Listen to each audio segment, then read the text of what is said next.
Hi guys, how you doing? Welcome back to the Spurs Talk Show. I am Sean Butler. Bugsy Malone is here. Today, the video is on a tripod. Shush you. We can throw the ball for Bugsy.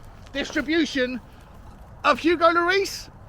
Yeah, probably that wasn't a great throw. It wasn't a great throw. How are you guys? Welcome back. I'm Sean Butler. That is Bugsy. This is episode 168 or 169 of Tottenham Walks. I can't remember because it's been about a week since I last did a video. I can only apologise to you for that. Things have been going on in my personal life and my private life at home, and it's been distracting. But we're back doing the Tottenham Walks, aren't we, Bugsy? Yes, we are. Guys, do me a favour, smash the like button for me, smash the subscribe button for me, smash the notification bell, and drop a comment. Let me know your thoughts on today's video. A couple of bits of news before we get into the Champions League thing. Number one, I'll keep this real brief. Tottenham apparently have overused their licence for concerts this year. Tottenham, the Haringey Council gave Tottenham 6 dates where they could have concerts, and they were 4 for Beyonce, 1 for the Chili Peppers, and 1 for some guy called WizKid or something like that. I don't even know who that is. Shows my age when there's an artist out there that apparently is good enough and popular enough to fill an entire 60,000 seater stadium, yet I've never even heard of the guy. But apparently that's how the 6 dates were supposed to be shaken up. But when Tottenham added the 5th date to Beyonce's tour, we then had 7 on the cards. And that was in excess of the licence agreement that Tottenham had with Haringey Council. And the MP for that area came out and said that they're very disappointed in Tottenham, that, you know, whilst it's important to have all these concerts, it brings lots of, you know, tourism to the area and money to the small businesses, but at the same time you have to have the balance for the disruption to the local community, and that Tottenham will have to be better communicators with the councillors and the community generally, and will have to apply for a permit to extend their licence. Which, once again, I know it doesn't really matter in the big deal of things if you're a Tottenham fan and if you don't live in Tottenham, but if you are in the area, it's another day of disruption. Some people are going to be happy about it, other people aren't, you know, but it's another demonstration of the lack of, I guess, organisation, the skills that are required at some of the top end of whatever pyramid the concerts falls under within the Tottenham Hotspur hierarchy. There's somebody there who's made a giant cock-up akin to the Matt Doherty loan situation, where, oh, just book another date, that'll do, or let's loan another person out, that'll do. Wait a minute, you can't do that. It's shambolic. Whoever's in charge of these certain areas where they just take their eye off the ball, it doesn't paint Tottenham Hotspur in a very good picture, a very good light, does it? You know. But anyway, I'm guessing it's more of a case of ask for forgiveness, not for permission. You know, maybe with Matt Doherty there was obviously rules you can't break, but with this one it's more of a localised event. So I'm guessing all Tottenham have probably got to do is reach out to the community, reach out to the, you know, to the local council, and maybe, I don't know, dare I say it, grease a few palms or whatever, and then it will all be fine. But still, a little bit embarrassing. Put that to one side. Next news, all over the media this morning, Harry Kane going to Manchester United is back on, because if Tottenham finish outside the top 4 in 5th or lower, then it will be easier for Manchester United to be able to afford him, because Tottenham will likely accept less money, and that there'll be a higher desirability for Harry Kane to leave Tottenham. Now, there's 2 parts to that story, right? The first one is he more or less likely to want to stay at Tottenham if we finish outside the top 4? Now, whatever your thoughts are on his desirability to stay at Tottenham, regardless, I think there's truth to the idea that if we can't offer him a trophy, he probably wants to leave. But if we can't even offer him top 4, then he probably wants to leave more. So I'd agree that there's probably, whatever the possibility or probability is of him staying or leaving anyway, there is a higher chance that he wants out if Tottenham are playing in the Europa League or worse next season. But to the point where, will Tottenham accept less money for Harry Kane because we're not in the top 4? I don't know about that. I'm not entirely sure. I think Daniel Levy will have his number in his mind, and if it's less than a certain number, he'd rather run down the contract, and if it's more than a certain number, then depending on what Harry Kane's mind is made up on, staying or leaving, then maybe Daniel Levy shakes hands and lets it go. So I hope that Harry Kane stays. But listen, like I've said 1,000 times on this channel, there's going to be a day, guys, when Harry Kane is no longer scoring goals for Tottenham, whether it's in 4 months or 4 years. At some point, Tottenham will have to have life after Harry Kane. And so, I hope it's not yet, but, you know, it will have to happen at some point. And there is an argument to suggest, and a lot of people are making it on Twitter, a lot more people than I thought would be making it, but there is a not insignificant amount of people that are suggesting that it's time for Harry Kane to go. Now, whether they're saying those things because it's out of love for Harry Kane and the kind of the condemnation of Tottenham's, you know, lackluster season and the lack of, in their mind, desire for our hierarchy to do what's necessary to win a trophy, or whether it's a case of just saying, look, we need a complete reset of everything at Tottenham Hotspur. New club, new squad, new director of football, new youth setup, new owners, whatever.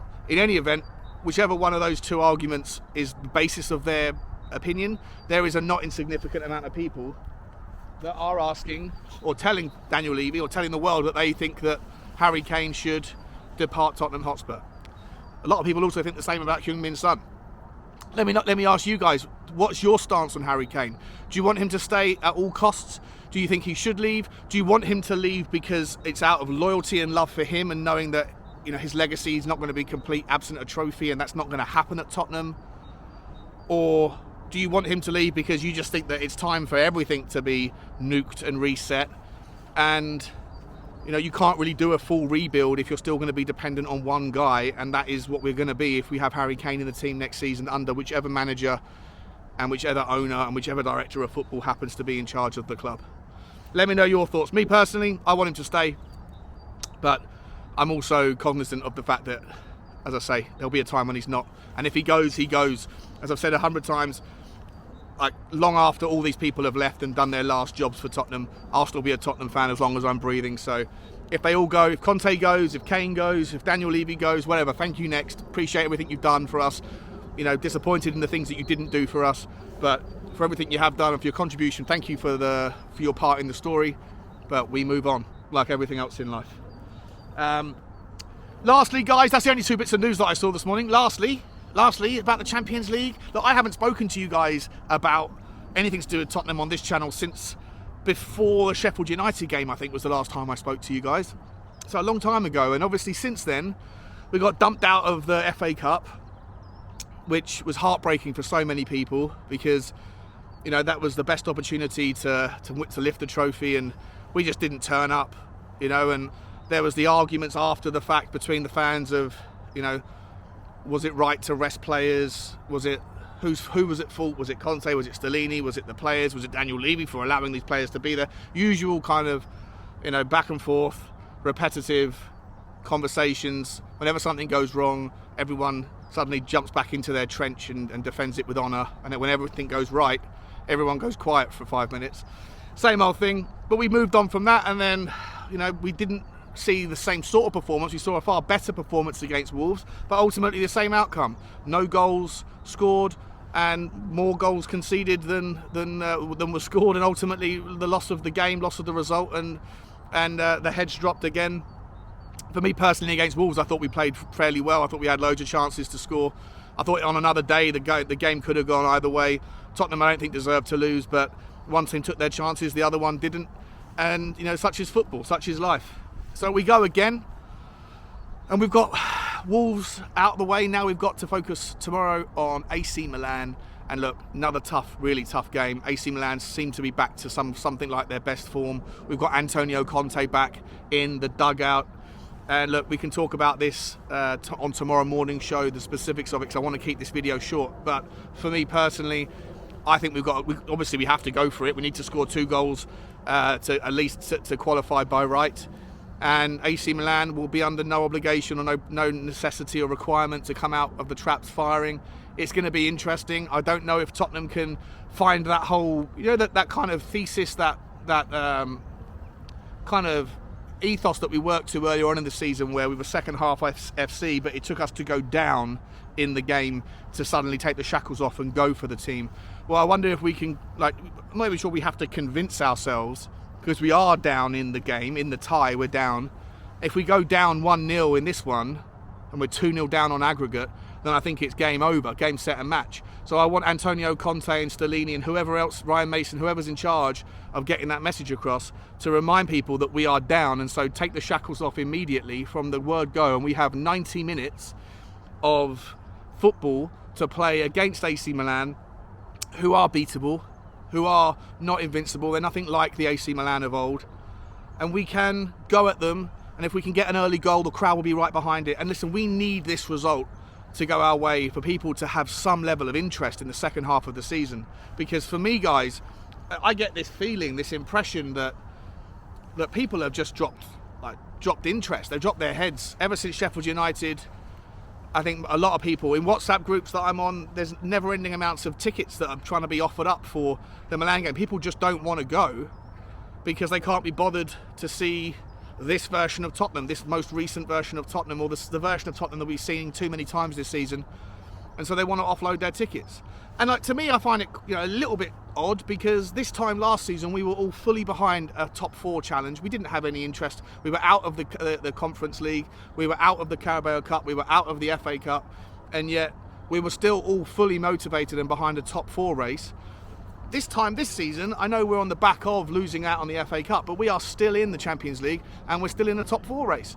So to see the interest and the inspiration, the motivation being so... One second, guys.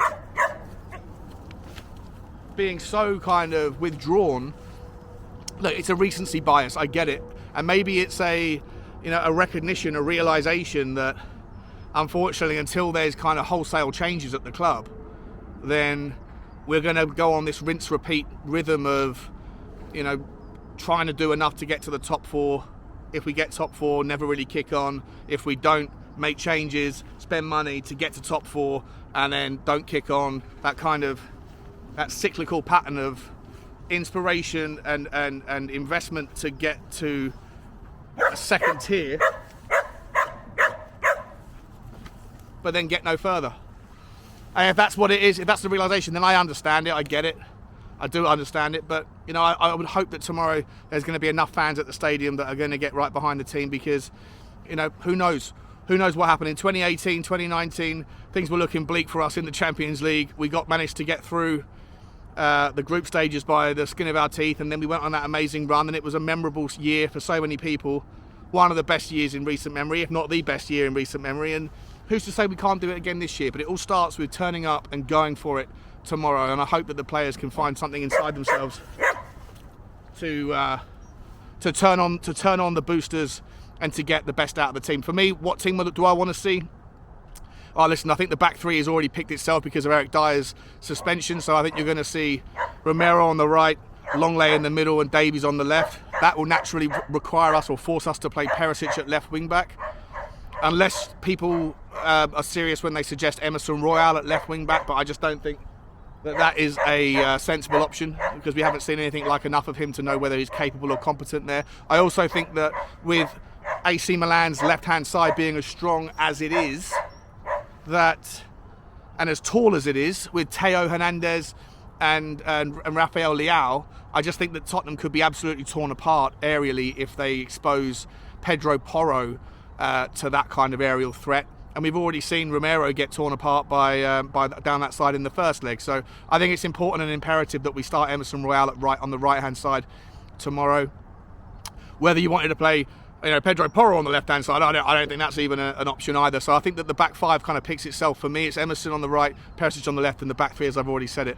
Up top, you've got options. You can go, I think Harry Kane's obviously going to start, and then you've got options for Conte to decide whether to go to Sonny or Decky or Richarlison or Lucas Moura. All 4 of those have had chances in the last couple of weeks, have failed to do anything with any of them. The only person that we haven't seen succeed or fail yet is Danjuma, but is he going to get the minutes from the get-go? I don't think so.